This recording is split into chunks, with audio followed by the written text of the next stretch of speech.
मैं डॉक्टर हरिश्चंद्र सहआचार्य हिंदी राजकीय महाविद्यालय सांगानेर। प्रिय विद्यार्थियों, आपको पूर्व में तुलसीदास द्वारा कवितावली में से व्याख्या बताई गई थी। आप उन व्याख्या को ध्यान से पढ़ते हुए अगला जो है मलिक मोहम्मद जायसी है। जायसी का नाम सुनते ही आप प्रेम मार्ग की शाखा के प्रतिनिधि के रूप में पहचानते हैं। ये प्रकृति के सौंदर्य को बहुत अच्छी तरह से क्या किया गया है, लिखा गया है, और उनको प्रकृति के सौंदर्य को पारखी भी कहा जाता है। उनका परिचय जो है वो आपको बताया जा रहा है। जायसी प्रेम मार्गी शाखा के प्रतिनिधि और सर्वश्रेष्ठ कवि थे। इनको अमेठी राजघराने ने पर्याप्त सम्मान दिया। यद्यपि ये काने और कुरूप थे, किंतु फिर भी प्रतिभा के धनी थे। शेरशाह इनकी इन विकृति छवि को देखकर हंस पड़ा तथा उन्होंने कहा, मोही का हंसी की कोहरी है। और क्या कहते हैं जायसी, क्या कहते हैं कि मेरे पर क्या हंस रहा है? मैं बनाने वाला नहीं हूं। बनाने वाला तो कौन है? ईश्वर है। उस पर क्या करो, हंसो। जायसी जन्म से मुसलमान भले ही हो, किंतु हृदय से हिंदू ही थे। इसका जीवंत प्रमाण इनकी कृति पद्मावत है। पद्मावत प्रेम प्रधान महाकाव्य है। इसमें इतिहास और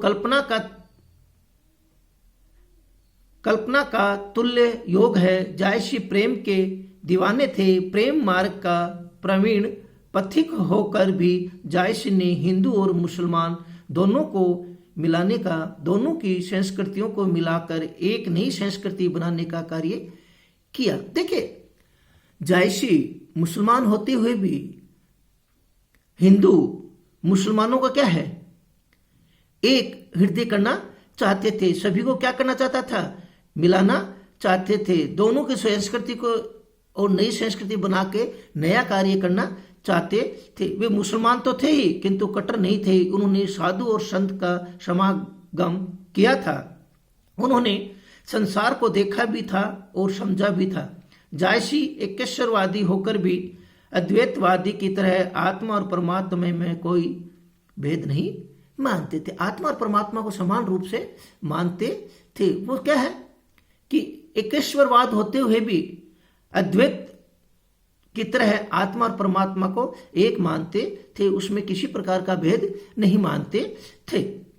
वे अनहलक वाली विचारधारा के साथ साथ अहम ब्रह्मास्मि के सिद्धांत के विश्वासी थे। उनके ऊपर वेदांत का भी पर्याप्त प्रभाव था। इसी से वे जगत की ब्रह्मा से पृथक सत्ता की छाया मात्र मानते हैं। इनकी रचनाओं में वेदांत के प्रतिबिंबवाद का ही आभास मिलता है। जायसी की वृत्ति खंडनात्मक न होकर मंडनात्मक थी। वे सूफी थे, अतः इसे मत के पूजक होने के नाते वे निर्गुण ईश्वर, अलौकिक सौंदर्य, अनंत गुणों और अनंत शक्ति से पूर्ण ब्रह्म के उपासक थे। और वो क्या थे? ब्रह्म के उपासक थे। वो सभी प्रकार के जो निर्गुण ईश्वर, अलौकिक सौंदर्य, अनंत गुणों और अनंत शक्ति से क्या थे?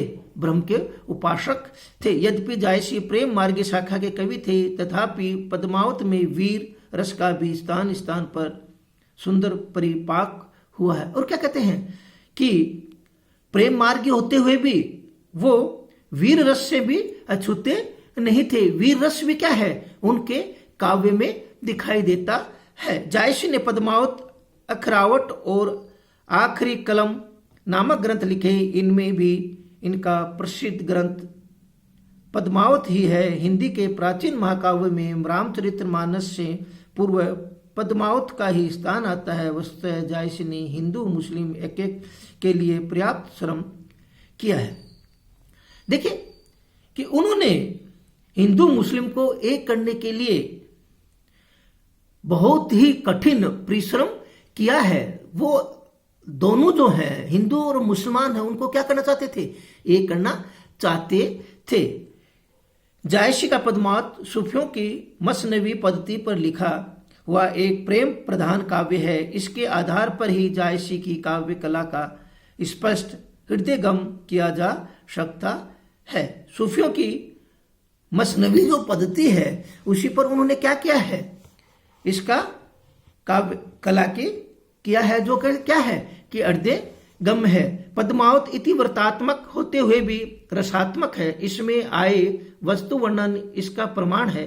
दीपनगर, राजभवन, दुर्ग, सरोवर, यात्रा, सरोवर, समुद्र, आक्रमण, युद्ध, मंत्रणा, दूत, प्रेषण, पुत्र, जन्म, विवाह, जल क्रीड़ा, रूप, सौंदर्य और संयोग वियोग का विस्तृत वर्णन किया गया है। इनमें सभी समाज में जो चीज है उनका संपूर्ण का क्या किया गया है, वर्णन किया गया है। जायसी प्रकृति सौंदर्य के पारखी थे। उनका हृदय प्रकृति की मनोरम और मंजुल क्रीड़ाओं को देखकर मयूरावत नृत्य करता हुआ भाव विभोर हो उठता था। जिस प्रकार से इसको प्रकृति को देख के मयूर क्या करने लग जाता है, नाचने लग जाता है, उसी प्रकार से जायसी के लिए कहा गया है। डॉक्टर द्वारिका प्रसाद के शब्दों में जायसी ने मानव की चिर सहचरी प्रकृति नटी के क्रीड़ाकलाप को भावपूर्ण दृष्टि से देखा है तथा प्रकृति के व्यापारों के साथ मानव व्यापारों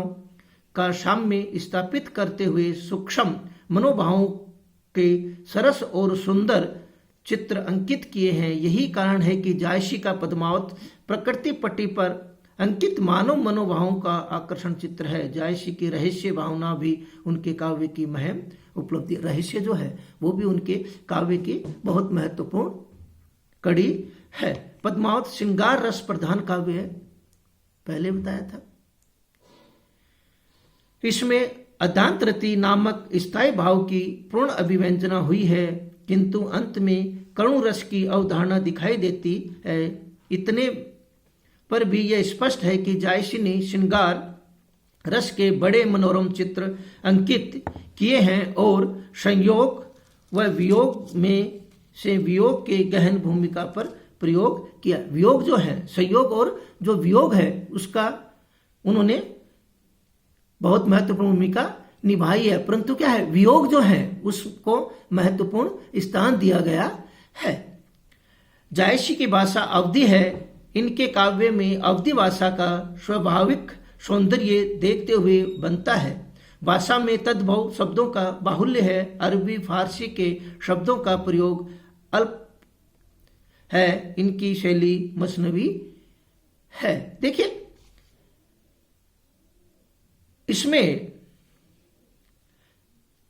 तद्भव, तत्सम, देशज, विदेशज ये चार हैं। इसमें तद्भव जो है उसका बहुत अधिक प्रयोग किया गया है। जायसी ने प्राय सादृश्य मूलक अलंकारों का प्रयोग किया है और इनके द्वारा मानव मनोभावों की बड़ी ही रमणीय अभिव्यंजना की गई है। उपमा, उत्प्रेक्षा, रूपक, रूपक, शोक्ति का प्रयोग जायसी के सर्वाधिक मात्रा में किया है।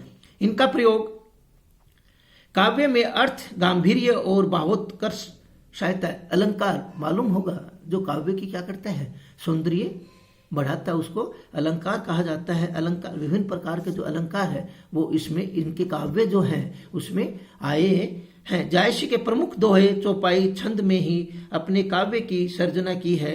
डॉक्टर शंभुनाथ सिंह ने इस छंद पद्धति को कड़वड़बद्ध छंद पद्धति कहा गया है। जायसी के पद्मावत एक प्रेमाख्यानक काव्य है जो भारतीय प्रेम पद्धति के आधार पर जो काव्य लिखा है उनमें न तो प्रेम की महिमा की सही निरूपित किया गया है और न ही उसके महत्व की। जायसी का पद्मावत इसका अपवाद है। इनकी प्रेम पद्धति में प्रेम के पीर, विरह वेदना और अनुपम सौंदर्य को विशेष स्थान दिया गया है। जायसी का विरह वर्णन तो विशेषकर नागमती का हिंदी साहित्य के अद्वितीय है। देखिए इनका जो काव्य है वो कैसा है, प्रेमाख्यान काव्य है। इसके कारण क्या है कि वो जो काव्य है वो प्रेम के ऊपर लिखा गया है, जिसमें क्या है कि प्रेम के साथ वीर जो है उसका भी उसमें समाहित किया गया है।